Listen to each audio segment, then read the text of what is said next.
A year ago, I had a quantum leap, and I focused on feeling good, living in love and appreciation, being an uplifter and living in well-being, and that's what I focused on for a whole year. Nothing else. And I incorporated that in my life, and I got into the vortex. And I live in the vortex, and I know that I am source energy in this body. And I'm having a wonderful life, and I just want to say how great it is. The only question I have is there a timing, a universal timing where consciousness grows and we come out? And is there a universal thing that's happening with this great expansion that we're going through right now? Well, what's happening, because there is more contrast, always on the leading edge. There is more contrast than before because everything is becoming more. So as you focus on this expanded contrast, you are asking as humans in this leading edge time-space reality at an unprecedented rate. So there is more asking than ever before, and there is therefore more answering than ever before. So the energy is moving faster. So what's happening in this time, because the energy is moving faster, there is a more vivid distinction between you're in the vortex alignment and you're out of the vortex alignment. We've been talking about, as your requests are launched, how it creates what feels to you like a stream that is pulling you. Because we want you to have a more defined feeling of being in or out of the vortex. Because this vortex is going to continue to move. In other words, each time you ask, there's more that you have to live up to. But it is the getting up to speed with who you are that really is the zest of life. You are coming to recognize that when you don't have something and you want it, that getting it isn't the end. Getting it then doesn't mean, oh, there I'm satisfied forever. But there is a feeling of satisfaction or contentment that is temporary when you first get up to speed with who you are. But immediately in getting up to speed with who you are, you now have a whole new platform with a whole new set of contrasting experiences that launch a whole new set of rockets. So there is this constant expanding and this constant coming up to speed. So what's happening in this time-space reality is that the well are weller and the sick are sicker and the rich are richer and the poor are poorer because there is more of a distinction between in the vortex and out of the vortex. You can't rest on your laurels like you once could because the energy is moving faster. So even let's say that you're someone who doesn't know about energy, who doesn't know about your guidance system, who isn't aware of the two vibrational aspects of you, and you're just moving through your life maintaining your same level of resistance. You're complaining about the same old things. But because the energy is moving faster, your resistance is showing up in stronger ways. It's like the story that you've been hearing us tell for years, that when a car is going 100 miles an hour and it hits a tree, it's a bigger problem than when a car is going 5 miles an hour and hits a tree. So this is the time that we have been calling the time of awakening. And what it means is it could easily be called the time of allowing or the time of consciously and deliberately getting into the vortex. It's the time of getting up to speed. It's the time of letting me in my physical body be all that life has caused me to be.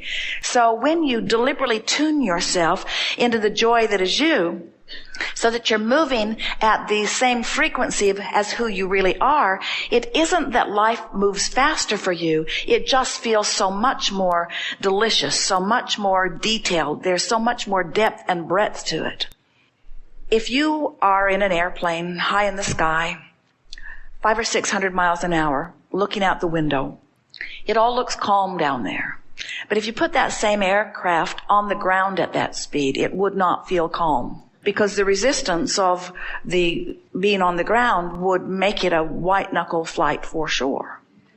So the reason that we give that analogy is because when you get up to speed with what's going on in your vortex, it doesn't feel like a frenzy to you. When you're up to speed, it feels like This is just the way it is supposed to be. It's almost like time stands still for you to give you more opportunity to experience the deliciousness of the moment.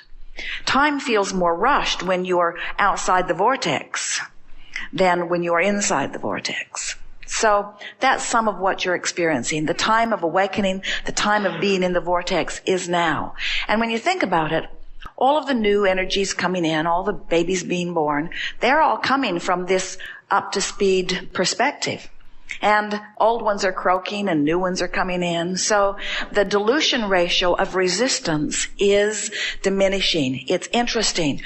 The greater contrast is causing more asking, which you would think would cause equal resistance. But because resistant ones are leaving and non-resistant ones are coming in and more are experiencing their personal awakenings back into the vortex, life is just getting better and better and better and better and better and better. We want your dominant intention at all times to be to get into the vortex, but we don't want you to feel fearful that the vortex might spit you out. In other words, it's a wonderful thing to get in there, and it's wonderful to get up to speed with who you are, but don't ask yourself to maintain that vibration. Let life show you contrast so you have some step one moments, because that is what causes you to refine and define what you want. Step one is where the asking comes from. And so now you know that. There's no worry about the vortex spitting you out because you know how to get right back in, yes? Because when you are aware of the vibrational relationships between you, and you are aware that your guidance is telling you about that rubber band, so to speak, then you are able to maintain whatever relationship to your vortex you want. In other words, sometimes we think that humans just like the drama of it, because sometimes you let yourself get far from your vortex. But when you do, you shoot these rockets of desire so that then when you get up to speed, it's always thrilling. In other words, when you really, really, really want something and you come into alignment with it, it is a momentary thrill that you don't get if you want it and allow it and want it and allow it and want it and allow it. So you get to gauge how you mold this energy clay. The difference between you and the beasts of your planet, you may have heard us say that from your non-physical perspective, you launched intentions about this physical experience. In other words, so who you were, and then the part of you comes into this body, and you know what you do want, and you know what you don't want, and you launch these rockets. So there is this vortex that is amassing as a result of what you're putting in, but also as a result of some that you sent even before your birth. So the animals set forth their intentions from their non-physical perspective, and they don't add to it as profoundly as humans do, because they are not consciously thinking. They consciously think, but they are not as specific in the deciphering of contrast and in the launching. They are not really developing interpersonal relationships in the way that humans are. That's why they're nice to be with. The beasts of your planet are predominantly in the vortex. Predominantly in the vortex. So, as you are in the vortex, that's why they feel an affinity to you. That's why you don't feel strange to them.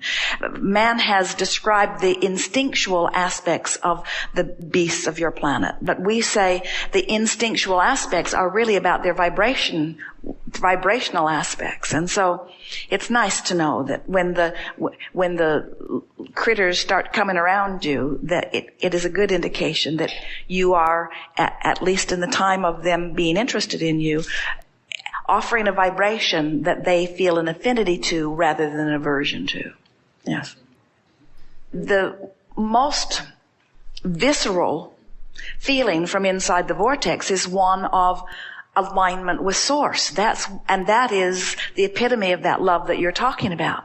So when you're inside the vortex, you are all that you are. When you are outside the vortex, you are only a small part of all that you are. And so what unconditional love really is being in sync with all that you are. Conditional love says, from outside the vortex, I can't feel good unless that condition changes.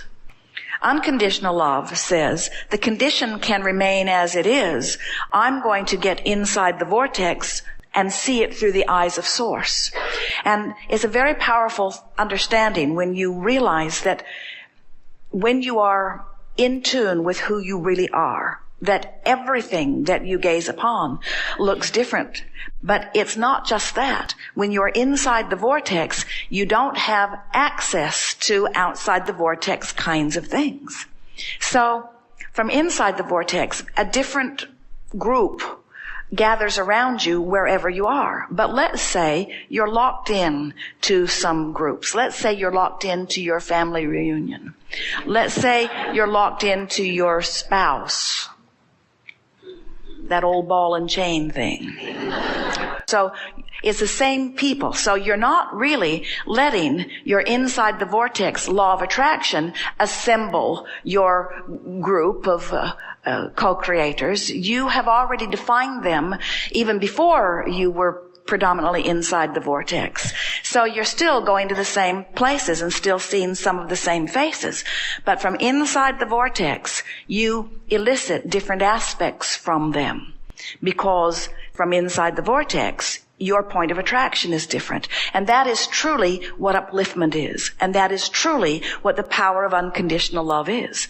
The power of unconditional love is you're tuned into source. You're seeing whatever you're holding as your object of attention through the eyes of source. And the co-creation that's going on as far as you're concerned is extracting from them that which source is. And that's why it's an uplifting experience to anyone who gets to play with you.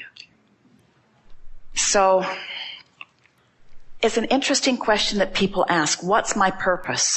What am I here for? What's the contribution that I can make? And you've heard us say already here today that when you manage to get yourself into this vortex so that you are perceiving whatever you're perceiving through the eyes of source, that whatever you hold as your object of attention benefits just by your attention to it. Because in your strong connection with source, when there's no split energy, you're more powerful than millions who are not. When you are in this vortex, you're more powerful than millions outside of it. And whatever you hold as your object of attention, you evoke the very best from them. In other words, you match for the time of your attention their vortex relative to them. And so it's an extremely uplifting experience for them. But the thing that we so want you and everyone else to come to realize is that the whole point of coming forth into this physical experience, now think about it. If you have painted 1,000 paintings, do you think that the universe or your physical time-space reality is really in need of another? But the painter still wants to paint them not for the end result of having a painting, but for the experience of painting the painting. So, in like manner, when you come forth from non-physical and you explore the contrast and it causes you to expand, and you say, I want that car, or I want that house, or I want that relationship, or I want that whatever it is. It feels often from outside the vortex of not having it and not seeing the path to get it, it feels like just getting it would fill the void. In having it, then all will be well. But as it turns out, as soon as you receive the manifestation of it, the contrast causes you to expand yet into another place and yet into another place. So there is always this constant, as long as you are living, and you always are, there is always this constant expansion and your exhilarating experience of getting to get up to speed with that furthest, most expanded place. And that is the purpose of life. We would go so far as to say the purpose of life is closing the gap, because the purpose of life is joy, and that's where that exhilaration comes from. In other words, that's the woo feeling of your physical life experience. That is where the joy factor truly, truly is.